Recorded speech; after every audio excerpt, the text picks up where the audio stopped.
Video शुरू करने से पहले दो बातें कहनी चाहूँगा। एक ये कि ये लेक्चर हमारा CUET PG पेड कोर्स का एक पार्ट है। ये एक डेमो, एक नमूना आपकी खिदमत में रख रहा हूँ ताकि आपको एक कंप्लीट लेक्चर कोर्स का मिल पाए और आप इन्फॉर्म्ड डिसीजन ले पाए। इसका लिंक आपको डिस्क्रिप्शन में मिल जाएगा अगर आप एनरोल करना चाहते हैं।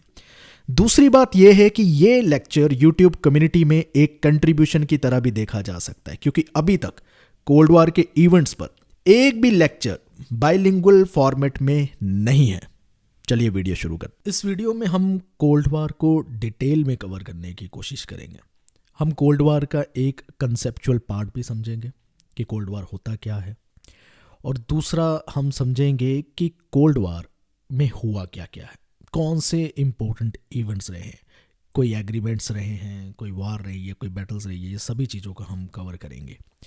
कोल्ड वॉर को समझने के लिए मैं इसको आगे चलकर फेसेस में डिवाइड कर दूंगा ताकि हमारा इजी हो जाए कि कोल्ड वॉर से पहले क्या क्या हो रहा था, कोल्ड वॉर के दौरान क्या हो रहा था और कोल्ड वॉर के बाद क्या क्या हुआ। ये सभी चीज़ों को हम फेसेस में समझने की कोशिश करेंगे। सबसे पहले कंसेप्चुअल लेवल पर देखते हैं कि कोल्ड वॉर होता क्या है। दो सुपर पावर में, एक USA जिसको हम यूनाइटेड स्टेट्स या अमेरिका भी कहते हैं, और दूसरी सोवियत यूनियन जिसको हम USSR भी कह सकते हैं।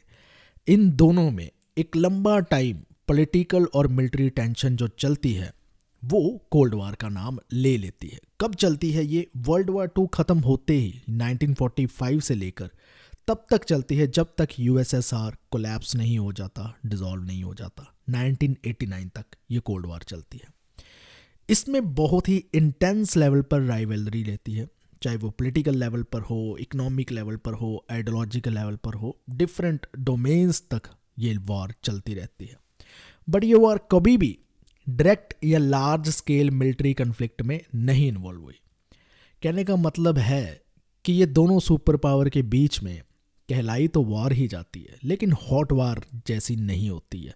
कभी भी USA और USSR एक दूसरे को अटैक सामने से नहीं करते, डायरेक्ट कन्फ्रंटेशन होती नहीं है। डायरेक्ट नहीं होती तो फिर कैसी कन्फ्रंटेशन हो रही है? प्रॉक्सी वॉर्स हो रहे हैं, दूसरी कंट्रीज़ के लैंड्स पर लड़ रहे हैं। कैसे लड़ रहे हैं वो भी सारी चीज़ें समझेंगे। धीरे धीरे आपको सब कुछ समझ आता रहेगा। ओरिजिन्स और टर्मिनोलॉजी देखते हैं। कोल्ड वॉर की ये जो टर्म है इसको कॉइन किया जाता है, या सबसे पहले जिसने यूज़ किया बर्नार्ड बारूच ने किया था, लेकिन इसको पॉपुलराइज करने वाले एक जर्नलिस्ट थे जिनका नाम था वॉल्टर लिपमैन। इसमें पॉलिटिकल और साइकोलॉजिकल वॉरफेयर चलती है, डायरेक्ट आर्म कन्फ्लिक्ट नहीं होता जैसे कि हम देख आए हैं। मुनरो डॉक्ट्रिन जो 1823 में आता है, जो USA के प्रेसिडेंट बात करते हैं, वो कहते हैं कि वेस्टर्न हेमिस्फेयर में यूरोपियन की दखलंदाजी हमें बिल्कुल पसंद नहीं आएगी। वेस्टर्न हेमिस्फेयर क्या होता है? इसमें north America, south America, Mexico जैसी कंट्रीज आ जाती है। और मुनरो का कहना ये था कि उस टाइम पे जो कॉलोनाइज किया जा रहा था कंट्रीज़ को, डिफरेंट कंट्रीज़ को किया जा रहा था उस टाइम पर, और वो कहते हैं यूरोपियन कॉलोनाइजेशन हम बर्दाश्त नहीं करेंगे अगर वेस्टर्न हेमिस्फेयर में की गई। तो यूरोप की दखल अंदाजी अमेरिका को पसंद नहीं आएगी। ये 1823 में मुनरो डॉक्ट्रिन ने क्लियर कर दिया था। और अगर यूरोप कोई ऐसी इंटरफेरेंस करता है तो USA उसे हॉस्टाइल एक्ट की तरह देखेगा, कि ऐसे देखेगा कि जैसे उसने शत्रुतापूर्ण कोई कार्य किया है, कि हम पर ही अटैक कर दिया है और हम इसका कुछ ना कुछ बदला लेंगे। नेहरू ने कोल्ड वॉर को कहा है ब्रेन वॉर है, नर्व वॉर है और प्रोपेगेंडा वॉर है, ऐसे डिफाइन करते हैं। KPS मैनन ने इसे कहा है ये एक आइडियोलॉजिकल, पॉलिटिकल और मिलिट्री स्ट्रगल है। वहीं रेमंड एरन ने बड़ी ही इंटरेस्टिंग ऑब्जर्वेशन की थी कोल्ड वॉर की, और वो कहते हैं ये एक इम्पॉसिबल पीस और इम्प्रोबेबल वॉर है। कहने का मतलब एक ऐसा वॉर जो असंभव है, नहीं होगा, और ऐसा वॉर जिसमें पीस की संभावना, शांति की संभावना भी असंभव ही है। Impossible peace, improbable war. एक पैराडॉक्स हमें दिखाई देता है कोल्ड वॉर में, या तो वॉर होगा, अगर वॉर नहीं होगा तो इसका मतलब पीस होना चाहिए। रेमंड एरन कहते हैं इसमें दोनों नहीं है, वॉर भी नहीं है और पीस भी नहीं है। कोल्ड वॉर के की फीचर्स से समझते हैं कुछ और चीज़ें। पहली चीज़ तो यह है कि कोल्ड वॉर में पॉलिटिकल और आइडियोलॉजिकल स्ट्रगल ज़्यादा देखने को मिलती है। बैटल्स या फाइट्स, जिसे आप कह सकते हो वॉर, इतने नहीं दिख रहे हैं USA और USSR में। उससे ज़्यादा हमें आइडियोलॉजिकल कन्फ्लिक्ट देखने को मिल रहे हैं। कौन सी आइडियोलॉजी के बीच में ये कन्फ्लिक्ट्स हो रहे थे?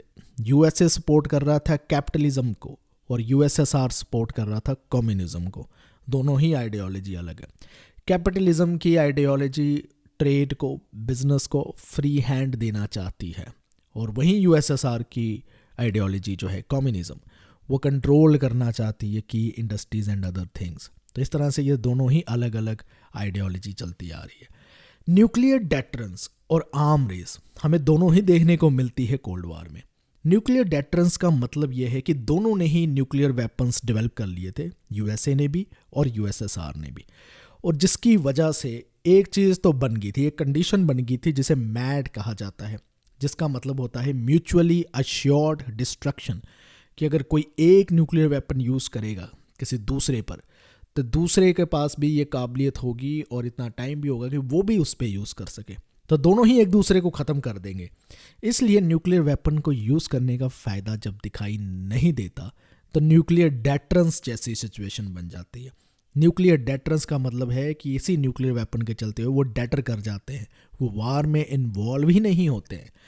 आर्म रेस भी हमें दिखाई देते हैं कि वेपन्स आफ्टर वेपन्स अक्वायर करते रहते हैं, जैसे हमने सिक्योरिटी डायलेमा में रियलिज्म में पढ़ा कि अपने डिफेंस के लिए अक्वायर कर रहे हैं, बट दूसरा भी जुट जाता है आर्म रेस में कि उसको लगता है कि ये डिफेंस के लिए कर रहा है कि ऑफेंस के लिए कर रहा है, हमें क्या पता कल यही वेपन्स हम पे भी यूज़ कर सकता है, तो दूसरा भी जो है वेपन्स अक्वायर करने लगता है। कोल्ड वार में प्रॉक्सी वार्स और कवर्ट ऑपरेशंस बहुत दिखाई देते हैं। कितना ही नंबर इसका लंबा होगा। कोरिया, वियतनाम, अफगानिस्तान में प्रॉक्सी वार ही लड़े गए। ये डायरेक्ट तो लड़ते नहीं थे, प्रॉक्सी वार लड़ते। अब प्रॉक्सी वार्स का मतलब क्या होता है? प्रॉक्सी वार्स का मतलब हो गया कि अगर किसी कंट्री में उनको यूएसए को दिखाई देता है कि कुछ ग्रुप, टेररिस्ट ग्रुप भी हो सकते हैं, कुछ अदर ग्रुप्स भी हो सकते हैं, या यूएसएसआर की हुकूमत के या गवर्नमेंट के अगेंस्ट दिखाई दे रहे हैं, तो वो उनको सपोर्ट करेंगे वेपन्स के थ्रू, फंडिंग के थ्रू, कवर्टली का मतलब ये है कि सीधे सीधे ओपनली नहीं करेंगे, इनडायरेक्टली उनको सपोर्ट मिलती रहेगी, अपनी एजेंसीज के थ्रू वो सपोर्ट करते रहेंगे, तो उनके पास वेपन्स और पैसा पहुंचता रहेगा ताकि वो अपने दुश्मन को कमज़ोर कर सकें। यही होते हैं प्रॉक्सी वार्स और कवर्ट ऑपरेशंस। टेंशन और देतांत हमें दोनों चीज़ें देखने को मिलती है। टेंशन का मतलब है कई बार हॉस्टिलिटी हमें दिखाई देती है, जैसे क्यूबन मिसाइल क्राइसिस में हमें दिखाई देता है इंटेंस हॉस्टिलिटी का टाइम चल रहा था। और देतांत का वो होता है टाइम जहाँ पर पीसफुल टाइम चलता है। पीसफुल मतलब टेम्परेरी टाइम के लिए, जिसमें ये कुछ एग्रीमेंट्स करने लेते हैं, एक ही टेबल पर आगे डिस्कशंस होने लगती है, जैसे साल्ट में की जाती है। साल्ट कौन सा एग्रीमेंट है? जिसमें आर्म्स रिडक्शन की बात की जाती है ताकि रिस्क को मिनिमाइज़ किया जाए। इन सभी एग्रीमेंट्स को भी हमने कवर करना है। अब हम कोल्ड वार के फेसेस को समझेंगे। प्री कोल्ड वार फेस जो 1917 से 1945 चलता है। कोल्ड वार का फेज़ 1 जिसे कहते हैं वो 1945 से 1962 चलता है। देतांत फेज़ भी आता है जिसमें टेम्परेरी टाइम के लिए हॉस्टिलिटी जो है, इनमें जो दुश्मनी है वो कम हो जाती है, पीस का टाइम माना जाता है। 1962-1979 तक चलता है। फिर एक और फेज़ आता है जिसे कहते हैं न्यू कोल्ड वार फेज़, ये 1979 से 1989 तक चलता है।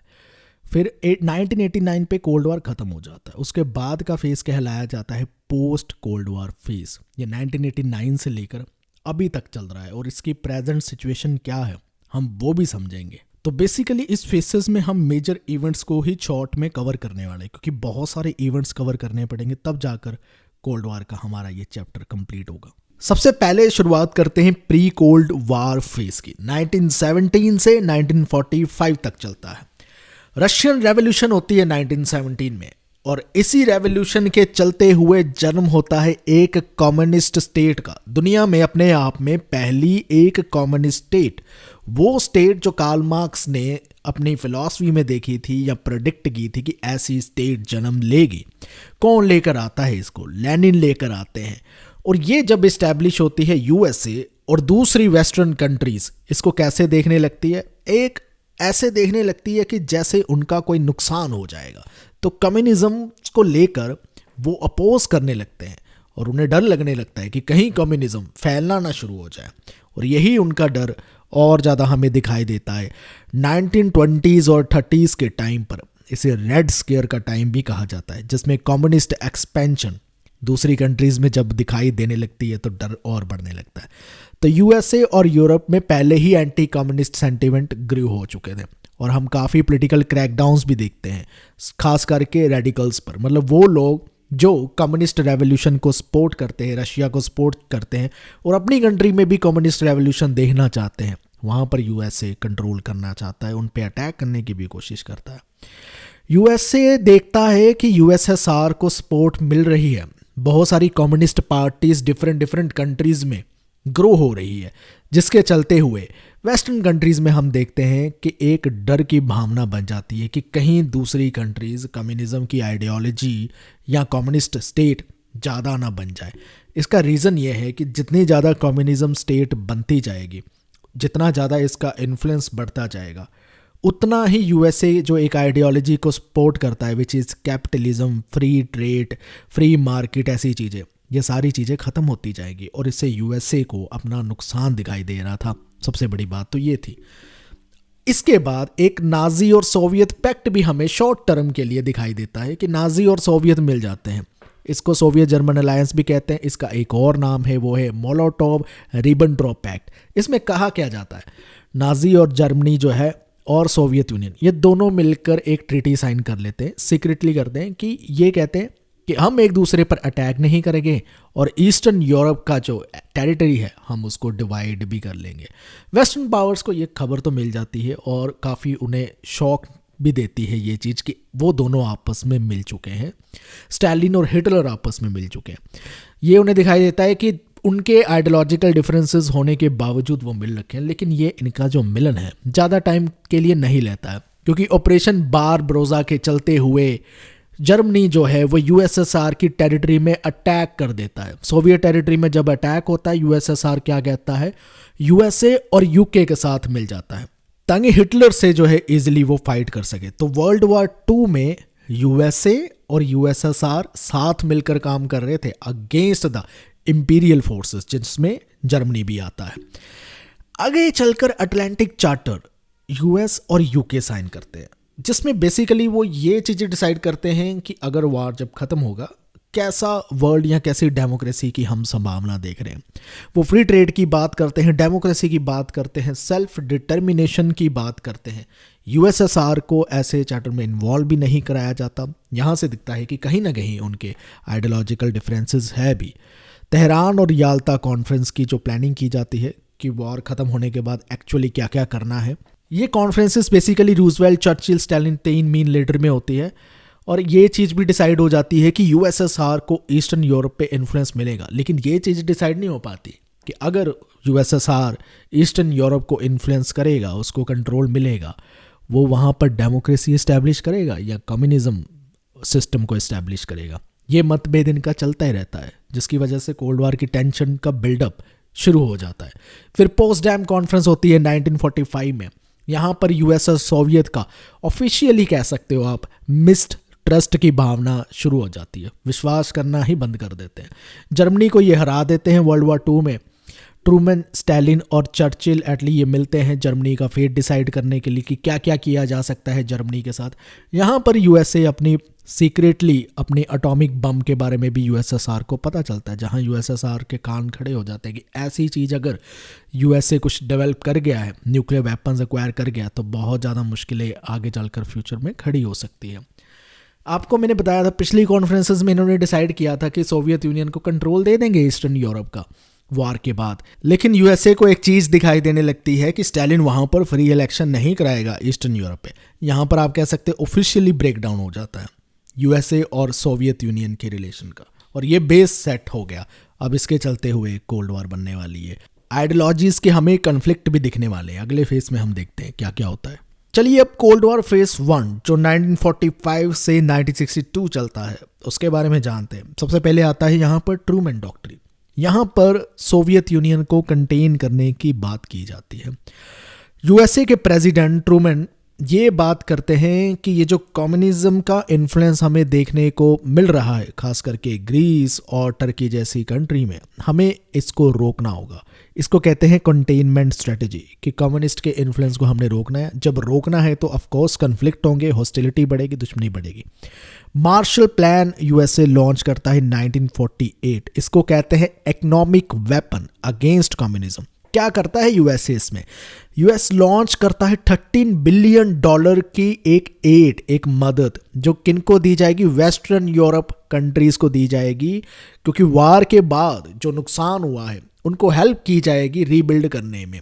हेल्प क्या की जाएगी? बेसिकली जो हेल्प लेगा उसको आइडियोलॉजिकली लेवल पर, पॉलिटिकल लेवल पर यूएसए जो है कंट्रोल करना, इन्फ्लुएंस करना शुरू कर देगा। और इसी तरह कम्युनिज्म के इन्फ्लुएंस को भी वो कम कर सकते हैं।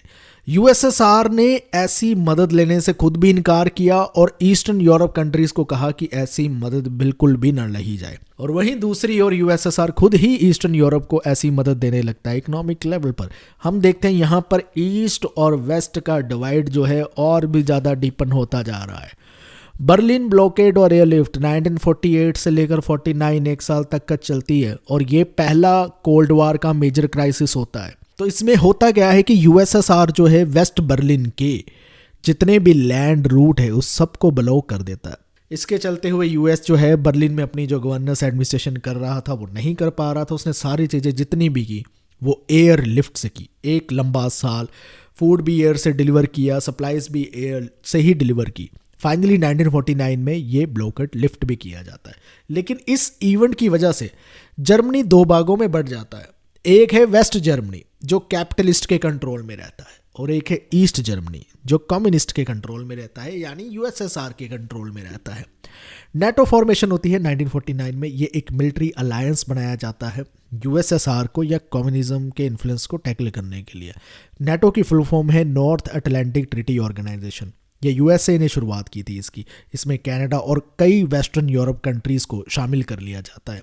ये यूएस की हिस्ट्री में अपने आप में एक पहला पीसफुल मिलिट्री अलायंस होता है, जो ये बात कहलाता है कि अगर किसी एक मेंबर पर अटैक होता है तो हम मानेंगे सब पर अटैक हो गया है, और हम सब कोशिश करेंगे कि जिसने अटैक किया है उसको एलिमिनेट किया जाए। तो कलेक्टिव सिक्योरिटी के चलते हुए ये कंसेप्ट को लेते हुए नेटो फॉर्म कर दिया जाता है। यूएसएसआर को ये चीज़ पसंद नहीं आती है। यूएसएसआर भी इसको चैलेंज करने के लिए वारसा पैक्ट लेकर आता है, वो भी हम समझते हैं। कोरियन वार होता है 1950 से लेकर 1953 तक चलता है। ये कोल्ड वार का एक ऐसा टाइम है जिसमें हमें पहला एक हॉट कन्फ्लिक्ट दिखाई देता है। नॉर्थ कोरिया जिसको सपोर्ट करते हैं यूएसएसआर और चाइना, वो इन्वेड कर देता है, हमला कर देता है साउथ कोरिया में। साउथ कोरिया को कौन सपोर्ट करते हैं, मदद करते हैं, बचाने आते हैं? यूएसए और यूएन की फोर्सेस को। काफ़ी लंबा टाइम ये वार चलता है। इसके कोई खास रिजल्ट भी हमें दिखाई नहीं देते, ना ही कोई पीस ट्रीटी इसमें साइन की जाती है। लेकिन कोरिया के 38th पैलर में ये एक लैंड हिस्सा है जिसको डिवाइड कर दिया जाता है। कोल्ड वार की टेंशन हमें इसमें दिखाई देती है, बढ़ती हुई दिखाई देती है, और यूएसए और यूएसएसआर की राइवलरी भी हमें बढ़ती हुई दिखाई देती है। यहाँ से ये भी पता चलता है कि यूएसए और यूएसएसआर जरूरी नहीं है कि डायरेक्ट कन्फ्रंटेशन में इन्वॉल्व होंगे, वो इन्वॉल्व हो सकते हैं ऐसी और कंट्रीज़ के वार में भी, और आगे चलकर वो होते भी हैं। वारसा पैक्ट 1955 में सोवियत यूनियन लेकर आता है नेटो को काउंटर करने के लिए। ये भी एक मिलिट्री अलायंस है, जैसे नेटो एक मिलिट्री अलायंस है, वारसा पैक्ट भी मिलिट्री अलायंस है।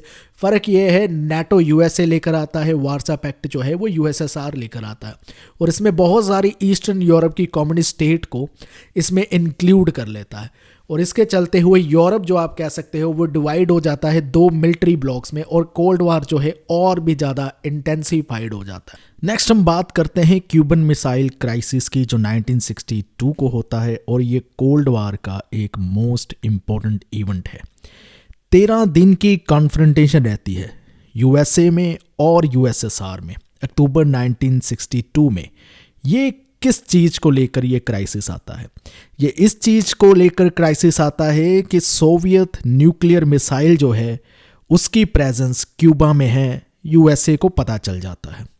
और ये कोल्ड वार का एक कह लो एक क्लोजेस्ट मोमेंट था, जिसके चलते हुए एक हम न्यूक्लियर कन्फ्लिक्ट भी देख सकते थे। ये हाइट कहते हैं कोल्ड वार की, इसमें दिखाई देती है हमें।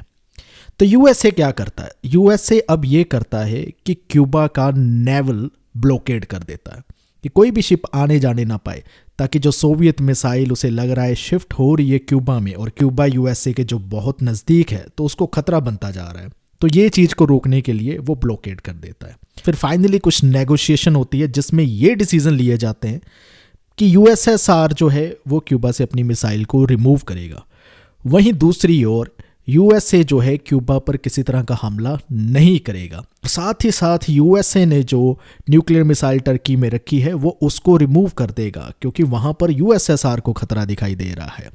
इस कोल्ड वार की टेंशन में कॉन्फ्रंटेशन को प्रिवेंट भी किया गया और इसके साथ साथ एक नई हॉटलाइन इस्टेब्लिश की गई जो मॉस्को को वाशिंगटन के साथ डायरेक्टली कनेक्ट कराती थी। यानी यूएसए और यूएसएसआर अब एक सिक्योर लाइन के ज़रिए बात कर सकते थे ताकि किसी भी किस्म की मिस इंटरप्रिटेशन ना हो सके जो भी वो मूव ले रहे हैं। नेक्स्ट बात करते हैं देतांत फेज की, जो 1962 से लेकर 79 तक चलता है। एक टेम्परेरी पीरियड कहलाया जाता है जहां पर उनके रिलेशन यूएसए और यूएसएसआर के कुछ टाइम के लिए ठीक होते हैं। ठीक होने का मतलब है कि उनमें कुछ एग्रीमेंट्स हो रहे हैं जिसके चलते हुए हमें थोड़ी सी शांति की संभावना दिखाई देती है।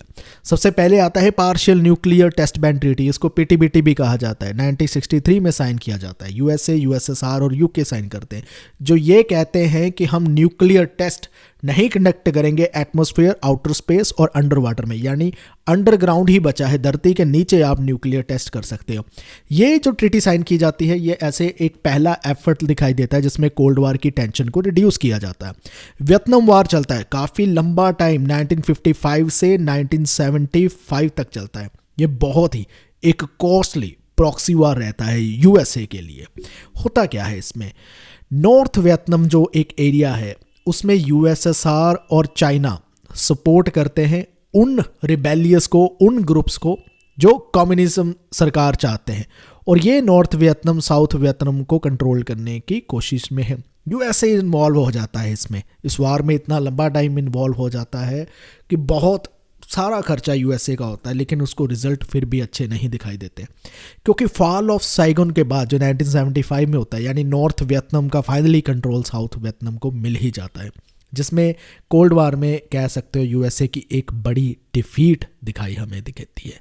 साल्ट 1 का एग्रीमेंट होता है 1972 में होता है। साल्ट की फुल फॉर्म क्या है, strategic arms limitation treaty. USA और यूएसएसआर दोनों मिलके साइन करते हैं कि न्यूक्लियर वेपन्स की प्रोडक्शन को हम लिमिट कर देंगे। ये कोल्ड वार की डिप्लोमेसी में एक लैंडमार्क इवेंट था जो ये शो करता है कि कैसे न्यूक्लियर टेंशंस जो है वो रिड्यूस की जा सकती है। निक्सन जो है चाइना विजिट करते हैं 1972 में, ये भी एक स्ट्रेटेजी शिफ्ट थी, क्योंकि यूएसए के president Richard Nixon China visit कर रहे हैं, यानी यूएसए और चाइना के रिलेशंस बढ़िया हो रहे हैं, इंप्रूव हो रहे हैं। वही चाइना और यूएसएसआर के रिलेशन ख़राब होने लगते हैं इसी की वजह से, क्योंकि यूएसएसआर को दिखता है कि चाइना जो है अमेरिका के साथ जैसे मिलता जा रहा है। हालांकि पहले चाइना जो है यूएसएसआर के साथ सपोर्ट करता था, लेकिन ये उनके रिलेशन को वीक कर देता है और अमेरिका की ग्लोबल पोजीशन जो है वो और भी ज़्यादा कंसोलिडेट होने लगती है। हेलसिंकी अकॉर्ड्स जो है 1975 में साइन किया जाता है। ये ईस्ट और वेस्ट की कोऑपरेशन का एक बड़ा लैंडमार्क इवेंट था। इसमें 35 नेशन मिलके यूएसए और यूएसएसआर जो है ह्यूमन राइट्स की बात करते हैं, इकोनॉमिक कोऑपरेशन की बात करते हैं, यूरोपियन स्टेबिलिटी की बात करते हैं। यहाँ पर हमें दिखता है टेम्परेरी टाइम कि उनके संबंध ठीक भी हो रहे हैं।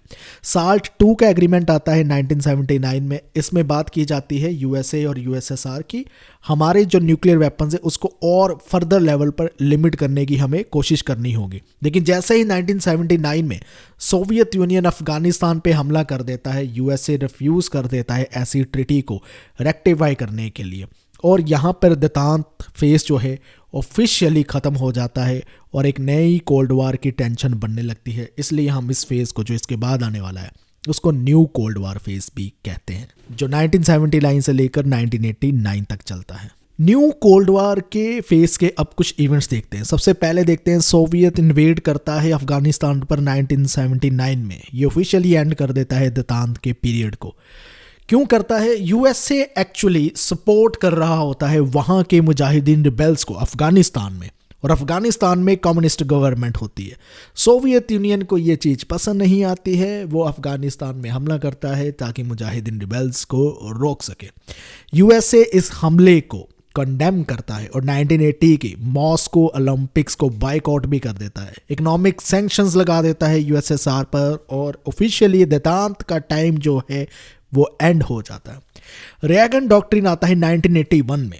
ये एंटी कम्युनिस्ट पॉलिसी है और अग्रेसिवली डील करेगी अब यूएसएसआर को लेकर। जहां ये यूएसएसआर पर स्ट्रिक्ट एक्शन भी लेगी, वहां पर मिलिट्री स्पेंडिंग भी इंक्रीज कर देगी और anti communist movement world wide जहां पर भी हो रही है यूएसए वहां पर उन्हें सपोर्ट करेगी ताकि कम्युनिस्ट गवर्नमेंट को यानी यूएसएसआर को वीक किया जाए। रेगन डॉक्ट्रिन का एक एम होता है कि कम्युनिज्म को रोल बैक किया जाए, खास करके लैटिन अमेरिका, अफ्रीका और अफगानिस्तान जैसी कंट्री में जहां पर उसका इन्फ्लुएंस बढ़ रखा है, उसका रोल बैक कराना जरूरी समझा जाता है। स्ट्रैटेजिक डिफेंस इनिशिएटिव 1983 में स्टार वार्स प्रोग्राम यूएसए लेकर आता है। ये प्रोग्राम ये कहलाता है कि अगर सोवियत न्यूक्लियर अटैक होंगे हमारे पर तो उसे space based missile defence system से रोका जा सकता है। यूएसएसआर देखता है कि ये एक ऐसा सिस्टम है जो उसके लिए ही थ्रेट बन रहा है, तो इससे चलते हुए आर्म रेस और भी ज़्यादा इंटेंसिफाई हो जाती है। वहीं गोर्बाचेव नए प्रेसिडेंट आते हैं यूएसएसआर में और ग्लासनोस्ट और पेरेस्ट्रोइका जैसी पॉलिसीज लेकर आती है। ग्लासनोस्ट का मतलब होता है ओपननेस और पेरेस्ट्रोइका का मतलब होता है रीस्ट्रक्चर करना। यूएसएसआर की इकोनॉमी और पॉलिटिकल सिस्टम में हमें ओपननेस भी दिखती है और रीस्ट्रक्चर भी किए जाते हैं, जिसके चलते हुए ईस्टर्न यूरोप जहां पर यूएसएसआर का कंट्रोल था वो कंट्रोल हमें कमज़ोर होता दिखाई देता है इसी पॉलिसी के चलते हुए।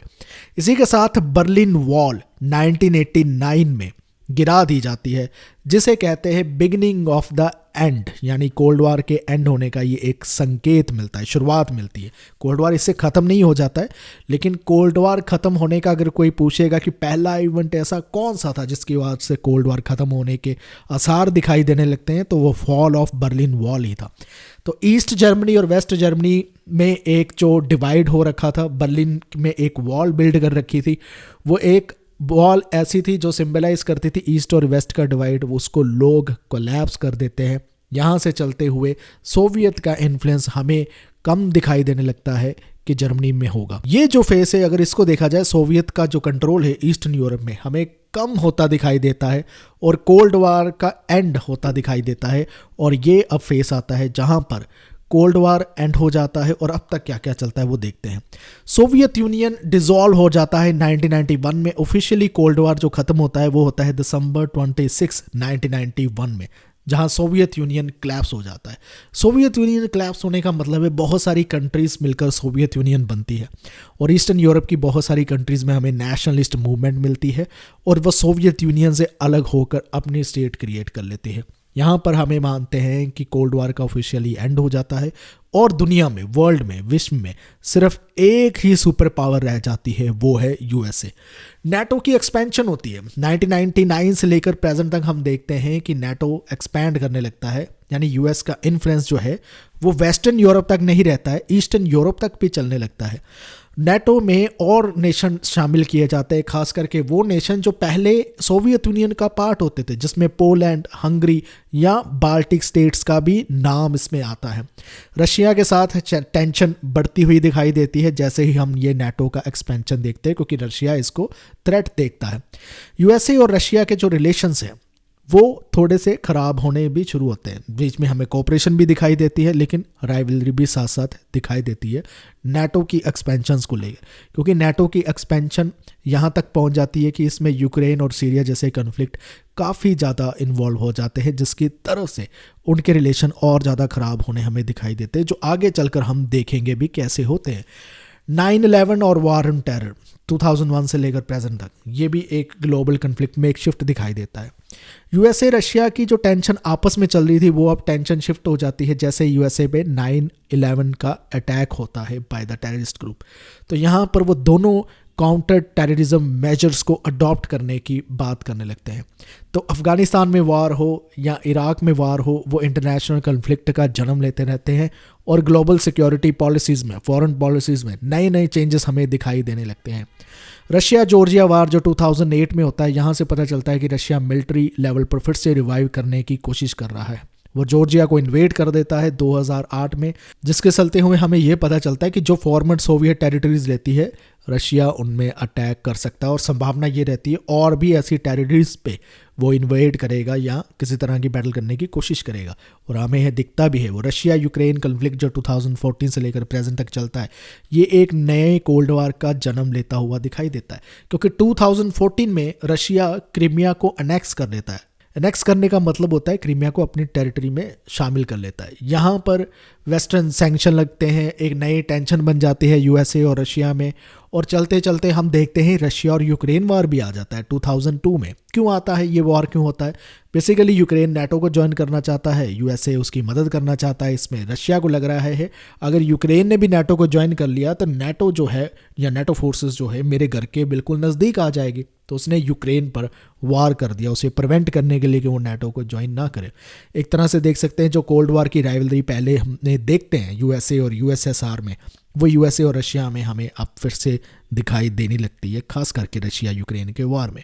चाइना का भी राइज होता जा रहा है, एक नई ग्लोबल सुपर पावर बनती जा रही है कि यूएसए पहले रशिया या यूएसएसआर के साथ ही कन्फ्लिक्ट्स रहते थे, उसके साथ राइवलरी रहती है, लेकिन जैसे ही चाइना ट्रेड, टेक्नोलॉजी और मिलिट्री इन्फ्लुएंस उसका बढ़ता हुआ दिखाई देता है 21st सेंचुरी में, एक न्यू कोल्ड वार की पॉसिबल बनती जा रही है। ये जो पॉसिबिलिटी बनती जा रही है ये यूएसए या यूएसएसआर या यूएसए या रशिया में नहीं बन रही है, ये यूएसए और चाइना में बनती जा रही है। इनका जो कन्फ्लिक्ट रहने वाला है, हो सकता है ये एक नए कोल्ड वार को भी जन्म दे सकता है। रशिया भी एक प्लेयर है उसमें, लेकिन इतना ज़्यादा नहीं जितना चाइना उसको तंग कर रहा है यूएसए को। तो इसलिए यूएस चाइना के कन्फ्लिक्ट को ग्लोबली फॉरेन पॉलिसी के जो एक्सपर्ट्स हैं, इंटरनेशनल रिलेशन के जो एक्सपर्ट हैं, काफ़ी केयरफुली वॉच कर रहे हैं, क्योंकि यही नेक्स्ट ग्लोबल राइवलरी बन सकती है। तो यहाँ पर हमारे कोल्ड वार का सारा फेस खत्म होता है। प्री से लेकर कोल्ड वार के दौरान से लेकर और उसके बाद वाले फेस में क्या क्या चेंजेस आते हैं, क्या क्या इवेंट्स आते हैं, इसी में से क्वेश्चन पूछे जाएंगे। यही फैक्चुअल क्वेश्चन इसी में से पूछे जाते हैं। इसकी टाइमलाइन याद करना बहुत ज़रूरी है, डेट्स याद करना बहुत ज़रूरी है। क्रोनोलॉजिकल ऑर्डर में आपको हो सकता है इसके कुछ इवेंट्स पूछ लिए जाए कि लगा कर दिखाओ, ऐसे क्वेश्चन आ सकते हैं। उम्मीद करता हूँ कोल्ड वार के बारे में अब आपको बहुत सारी चीज़ों के बारे में पता चला होगा, क्लैरिटी होगी, फैक्चुअल लेवल पर आपके फैक्ट्स जो है कंसोलिडेट हुए होंगे। अगली वीडियो में मिलते हैं। इस वीडियो को देखने के लिए आपका बहुत बहुत धन्यवाद। Thank you.